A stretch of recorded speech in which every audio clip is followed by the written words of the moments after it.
Berarti kita baca ayat ni surah Mulk. Walaqad zayyana as-samaa'a ad-dunya bimasabiha wa ja'alnaha rujuman lisyayatin. Ni huruf ja. Ni kerana dia ni atas wazan mafa'ila, maka ja majrur bi fathah panggil. Tanda dia fathah. Apa? Sebab dia ni isim atau wazan mafa'ila.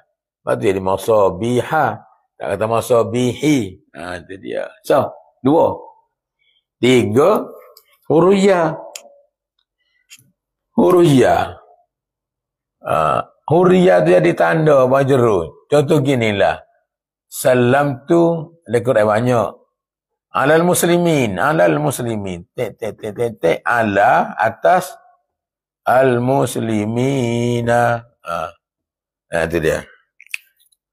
Kau di mana muslimin? Orang Islam. Jadi dia ni majrur ni sebab ada ala. Tanda majrur lah. Iya ni. Itu dia. Bapa dia apa ni jadi huriyah sebagai tanda majrur? Sebab ada jamak muzakkar sini. Jamak muzakkar salim. Ramah. Ni bapa